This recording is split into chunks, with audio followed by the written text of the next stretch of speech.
Welcome back. और आइए आगे बढ़ते बता देते हैं आपको कि लोकसभा चुनाव के बीच में AIMIM चीफ असदुद्दीन ओवैसी का विवादास्पद बयान सामने आया है। उन्होंने न्यूज एजेंसी ANI से बातचीत में भारत की तुलना तानाशाह के हिटलर के युग से की है। तो यानी कि आज का भारत तानाशाह हिटलर के युग से जुड़ता है, ओवैसी ऐसा कह रहे हैं। इतना ही नहीं, ANI को दिए इंटरव्यू में उन्होंने भारत में मुसलमानों की स्थिति को हिटलर के युग के दौरान जर्मनी में यहूदियों जैसा बताया है। ओवैसी के इस बयान पर बीजेपी ने पलटवार किया है। बीजेपी ने ओवैसी पर धर्म के नाम पर राजनीति करने का आरोप लगाया।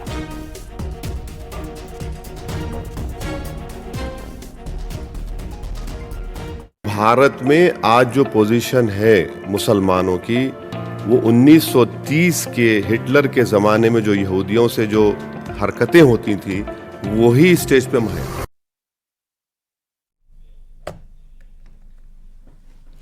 वहीं ओवैसी के बयान पर केशव प्रसाद मौर्य ने तगड़ा हमला करते हुए कहा कि 4 जून को 400 पार होने पर ये लोग जय श्री राम बोलेंगे।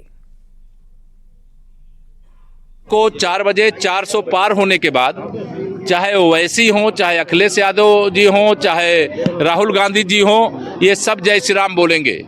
इसके पहले के चुनाव में ये सब जालीदार टोपी लगा करके वोट मांगने का काम करते थे, अब टीका लगा करके वोट मांगने का काम करते हैं। ये 2014 में कमल खिलने का, 10 वर्ष मोदी जी के प्रधानमंत्री रहने का ये परिणाम है। उधर ओवैसी के विवादास्पद बयान पर बीजेपी ने जोरदार पलटवार किया है। उनके बयान को नफरती बताया है।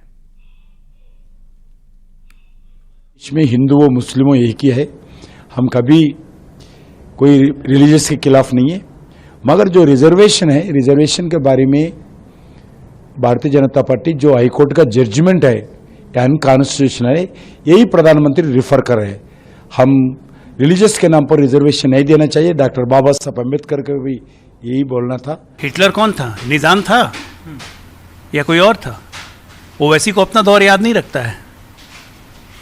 जरा याद गिना दें तो कितने मुस्लिम देशों में लोकतंत्र है। बहुत हिटलर की बात याद आ रही है। इतनी ही हिटलर शाही है तो इतना बोल कैसे पा रहे हैं? अगर हिटलर शाही होती तो ओवैसी इतना बोल पाते?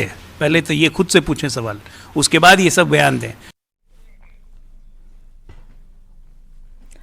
इधर कांग्रेस नेता ओवैसी के बयान का समर्थन करते हुए दिखाई दे रहे हैं, तो वहीं यूपी के मंत्री ओम प्रकाश राजभर ने ओवैसी को मुसलमान का दुश्मन बताया।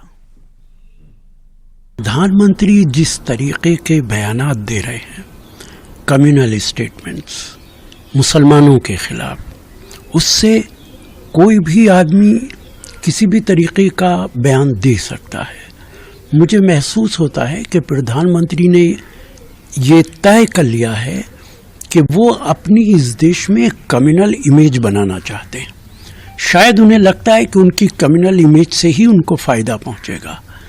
हालांकि पूरी दुनिया के अंदर दुनिया के लीडर्स, दुनिया के अखबारात उनके खिलाफ लिख रहे हैं। हद ये है कि अमेरिका के प्रेसिडेंट बाइडेन तक ने क्रिटिसाइज किया है। विपक्ष का कहना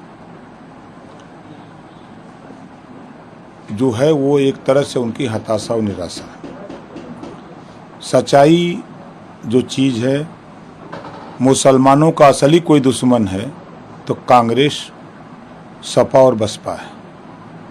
लंबे समय तक शासन कांग्रेस, सपा, बसपा ने किया है।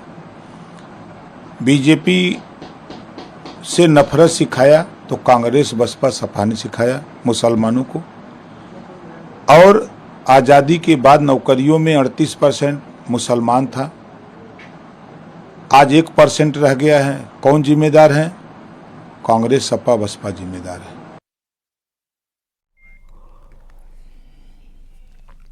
ओवैसी के बयान पर जहां बीजेपी हमलावर है, तो वहीं कांग्रेस नेताओं की मिलीजुली प्रतिक्रिया सामने आई है।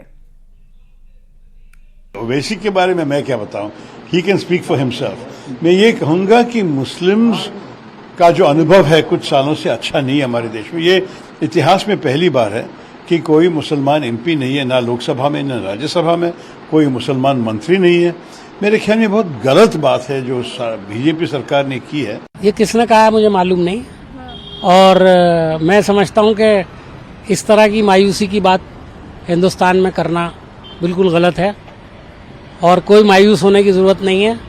देश की जनता हमेशा एक होकर के साथ साथ रही है और ऐसी सिचुएशन इस देश में कभी नहीं आएगी और कोई इसको इस तरह की सिचुएशन ला नहीं सकता है। खबर गाजियाबाद से है, जहां पर युवक पर कुत्तों ने हमला कर दिया है।